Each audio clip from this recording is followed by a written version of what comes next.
নামাজ পড়তেছিলাম এই অবস্থায় সে রুমে ঢুকে, এবং সে একা না, সে তিনটা গুন্ডা সাথে নিয়ে রুমে ঢুকে। সে আমার চেহারাটা ছুরি দিয়ে দেখেন সে কোথা থেকে কাটছে। সুদর্শন চেহারা, একে একে করেছে 5টি বিবাহ। দর্শক মন্ডলী, রয়া তাসলিম নামে এই বোনটি যে নাকি একে একে 5টি বিবাহ করেছে, যার একটি সন্তান আছে। অন্যদিকে রনি নামে যেই স্বামীকে সে সর্বশেষ অবস্থায় বিবাহ করেছিল, তার ঘরে 7টি সন্তান আছে। ইতিপূর্বে সে 2টি বিবাহ করেছে, যেখানে সেই রনির কোম্পানিতে সেই রয়া তাসলিম যে কাজ করত, সেখান থেকে প্রেমের সম্পর্ক, এমনকি এক পর্যায়ে বিবাহ। সেই রয়া তাসলিমকে যেভাবে পরকীয়া হাতে নাতে ধরে সেই রনি যে নাকি তার মুখে ছুরি দিয়ে আঘাত করে, এমনকি অতিরিক্ত মারধর করে, যেভাবে সেই নৃশংস সেই আঘাতের পরিমাণ যেভাবে এতটা বৃদ্ধি পায়, যেখানে রয়া তাসলিম সেই বিষয়টি পরবর্তীতে প্রকাশ করতে না চাইলেও সামাজিক যোগাযোগ মাধ্যমে সেই বিষয় নিয়ে যেভাবে আলোচনা তৈরি হয়েছে। আসসালামু আলাইকুম, নতুন একটি ভিডিওতে স্বাগতম। আপনি যদি আমার চ্যানেলে নতুন হয়ে থাকুন অবশ্যই চ্যানেলটি সাবস্ক্রাইব করে পাশে থাকা নোটিফিকেশন বেল আইকনটি অন করে দিবেন। ইতিপূর্বে চ্যানেলটি সাবস্ক্রাইব করে থাকলে আপনাদেরকে অসংখ্য অসংখ্য ধন্যবাদ। হ্যালো, আসসালামু আলাইকুম। আমার আসল নাম হচ্ছে তাসনিম সারা প্রিয়া, যেটা আমার ভোটার আইডি কার্ডে আছে। আর আমার ফেসবুকের আইডি নামটা হচ্ছে রয়া তাসনিম। রয়া আমার ডাকনাম দেখে রয়ার সাথে তাসনিম নামটা দেওয়া। আমি নিজে ভিকটিম, হ্যাঁ আমি নিজে ভিকটিম। আমি নিজে ভিকটিম হয়ে আমি চেষ্টা করেছি যে তার সাথে ব্যাপারটা মিটমাট করার জন্য। আমি নিজে ভিকটিম। এই যে আমার চেহারাটা দেখতে পারতেছেন, আমার চেহারাটা সবাই একটু দেখেন। এই যে আমার চেহারাটা কোথা থেকে কাটছে আপনাদের দেখায়। আমার মাথায় কিন্তু চুল নাই। আমার এতটুকু লজ্জিত হয়ে আজকে মানুষের সামনে আসতে হয়েছে। আমার মাথায় কিন্তু চুল নাই।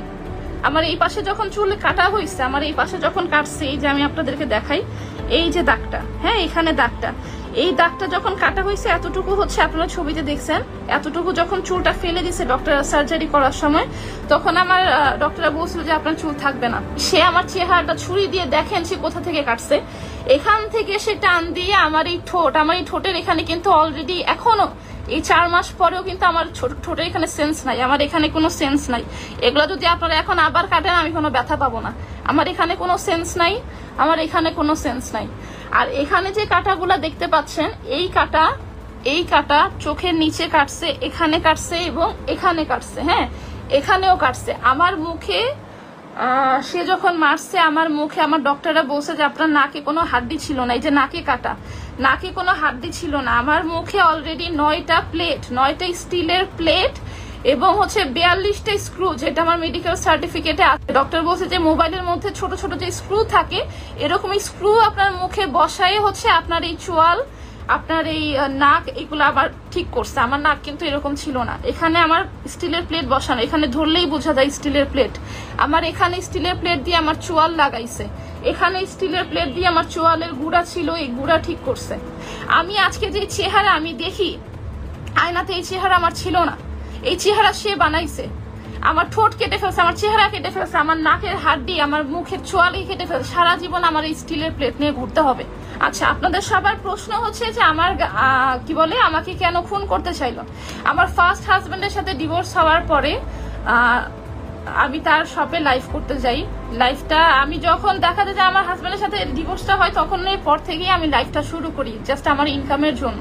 কারণ আমার খুব বড় লোক কোনো ফ্যামিলি না যে আমার বাবা আমাকে মাসে অনেক টাকা দিবে বা আমার বাচ্চাকে চালাবে। হ্যাঁ, যারা বলতেছেন যে আমার 4টা বিয়ে হয়েছে আর আমার 10টা বিয়ে হয়েছে, তার কিন্তু অলরেডি হচ্ছে 2টা ওয়াইফ রানিং আছে। তার 2টা ওয়াইফ রানিং আছে আর একটা ওয়াইফের সাথে তার ডিভোর্স হয়ে গেছে। আমি হইতেছি তার 4 নাম্বার বউ। এইসব কথা বলার পরে আবারও যখন আমি সেকেন্ডবার আমার হাজবেন্ডের কাছে ফেরত যাই, এসব কথা বলার পরে আমাকে শয়তানে ধরছিল। আমি আবারও কি করলাম যে তার শপে লাইভ শুরু করলাম। এই লাইভটা নিয়ে আমার হাজবেন্ডের সাথে আবার আমার ঝগড়াঝাটি শুরু হইলো, তুমি কেন লাইভ করতেছো, লাইভ করতে পারবা না। এই টুকিটাকি বিষয় নিয়ে তার সাথে একটা সম্পর্ক ছিল। এই টুকিটাকি বিষয় নিয়ে আমি আমার হাজবেন্ডের কাছ থেকে আবার দ্বিতীয়বারের মতো আইসা পড়ি। আইসা পড়ার 1 মাসের মাথায়, আমার হাজবেন্ডকে ডিভোর্স দেওয়ার 1 মাসে আইসা পড়ার পরে সে লাইগে পড়ছে, ডিভোর্স দাও না কেন, ডিভোর্স দাও না কেন। সে আমাকে দিয়ে, হ্যাঁ আপনারা বলবেন যে আপনি ভুল, আপনি কেন তার কথা শুনে ডিভোর্স দিয়েছেন। হ্যাঁ, এটা শাস্তি আমি পাইছি, এটা শাস্তি আমি আজকে ভোগ করতেছি। এই জন্য আমি আপনাদের সামনে বসে আছি।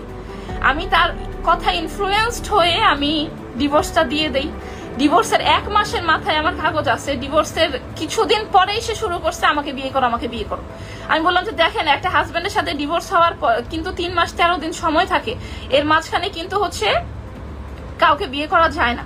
সে আমাকে বলে যে না, সে যখন এত নামাজি, সে কেন আমাকে 1 মাসের মাথায় বিয়ে করলো? সে আমার ফ্যামিলির সাথে আমাকে দেখা করতে দিত না, আমার মার সাথে যদি আমি একটু মিলতেও চাইতাম, সে ওটা আরো খারাপ কথা, তোমার মা আমাকে বাসা থেকে বের করে দিছে, তোমার মা আমাকে 2টা কটু কথা শুনাইছে, তোমার মার সাথে তুমি কোনো সম্পর্ক রাখতে পারবা না। 25 নভেম্বর তার সাথে আমার বিয়ে হয়েছে। তো তার সাথে তখন আরো 1 বছর, আমার মেয়ের 6.5-7 বছর। আমার মেয়ে আসলে আমার মেয়ের সাথে আমি কথা বলতে পারবো না, বা আমার মেয়েকে দূরে দূরে রাখতে হবে, তাকে আমার কোলে নিয়ে বসে থাকতে হবে, তাকে আমার ভাত ভুটা বাইরে খাওয়াই দিতে হবে, তাকে আমার মুখে তুলে খাওয়াই দিতে হবে, আমার মেয়েকে আমি খাওয়াইতে পারবো না, আমার মেয়েকে আমি সময় দিতে পারবো না। সে যখন এই কাজগুলা করছে তখন আমি চিন্তা করছি যে না, তার সাথে আমার ভবিষ্যৎও সেফ না, আমার মেয়ের ভবিষ্যৎও সেফ না। আমার মার সাথে আমি একদিন বের হয়েছি, সে আমাকে বাসায় আইসা অপমান করছে আমার মায়ের সামনে, সে আমার মাকে এটা নিয়ে অপমান করে। তারপর থেকে আমার মার সাথে আমি বের হইতে পারবো না। হ্যাঁ, এই ঘটনার পর থেকে সে আমাকে মানা করে দেয় যে মা বোনের সাথে বের হইতে পারবা না। আমাকে মারার মেইন কারণটা ছিল আমি তাকে ডিভোর্স দিতে চাইছি। হ্যাঁ, তা আমি অনেক খারাপ, আমি অনেক ছেলেদের সাথে মিশি টিশি, তো আমাকে ছেড়ে দিত। সে আমাকে বসে, সে লাইভে এসে বললো যে আমি তাকে রেখে পরকিয়া করছি, তার কাছে যদি কোনো প্রমাণ থাকে যে আমি তাকে রেখে জীবনে কোনোদিন একটা ছেলের সাথে কথাও বলছি, তার কাছে যদি কোনো প্রমাণ থাকে, তো সে বললো যে পরকিয়ার কারণে আমাকে নাকি মাইরা ফেলানো উচিত ছিল। এটার কথা আমি তাকে বলবো যে পরকিয়া যখন আমাকে ধরছেন, আমার মা বোনকে জানাইলেন না কেন, আমার মা বাবাকে, আমার মামাকে জানাইলেন না কেন যে আপনার মেয়ে পরকিয়া করতেছে? আমি খারাপ মেয়ে, ঠিক আছে, আমাকে ডিভোর্স দিয়ে ছেড়ে দিতেন, কেন ছাড়লেন না? আমাকে কেন খুন করতে গেলেন? এপ্রিলের 10 তারিখে সে যখন দেখলো যে আমি তার সাথে যোগাযোগ করতেছি না, এপ্রিলের 10 তারিখে সে আমার দুপুর 1টা থেকে 1:30টার দিকে জোহরের আজান দেওয়ার পরে আমি আমার রুমে নামাজ পড়তেছিলাম। এই অবস্থায় সে রুমে ঢুকে, এবং সে একা না, সে 3টা গুন্ডার সাথে নিয়ে রুমে ঢুকে। সে তার হাতের মধ্যে কিছু একটা চেইনের মতো লোহার কিছু একটা পেঁচায় আসছিল। আমাকে যে সে কি জাহান্নামের দিন দেখাইছে এটা আপনারা বিলিভও করতে পারবেন না। আপনারা বসে বসে খারাপ কথা বলতে পারবেন, বাট আমাকে যে সে কি জাহান্নাম দেখাইছে এটা আপনারা বিলিভ করতে পারবেন না।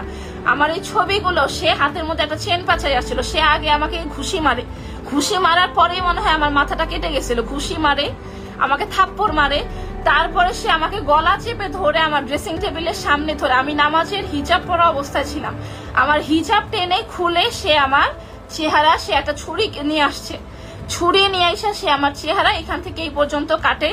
এই কাটার পরে আমি অজ্ঞান হয়ে গেছিলাম, আমার কোনো সেন্স ছিল না। আমি যখন অজ্ঞান হয়ে পড়েছিলাম, আমার জাস্ট মনে হইলো যে আমার মুখের উপরে একটা বিল্ডিং ধসে পড়ছে, একটা ভূমিকম্প হইলে বা কিছু হইলে বা অনেক কিছু, যে আমার উপরে অনেক কিছু ধসে পড়ছে। আমি জাস্ট, আমার কাছে মনে হলো যে আমার মুখের উপরে কিছু একটা ধসে পড়ছে। হ্যাঁ, কিছু একটা ধসে পড়ছে। সে যখন আমার ড্রেসিং টেবিলে, আপনারা ভিডিওতে দেখতে পারবেন যে ড্রেসিং টেবিলের হেভি আয়না দেওয়া কাঠের একটা মিররের কাঠের একটা হচ্ছে ভারী একটা টুল ছিল, বসার টুল। ওই বসার টুল দিয়ে যখন সে আমার মুখে মারছে, তখন আমার এই নাক, মুখ, চোয়াল এগুলো সব ভেঙে গেছে। আমার নাকের কোনো হাড্ডি ছিল না, চোয়াল ভেঙে গেছিল।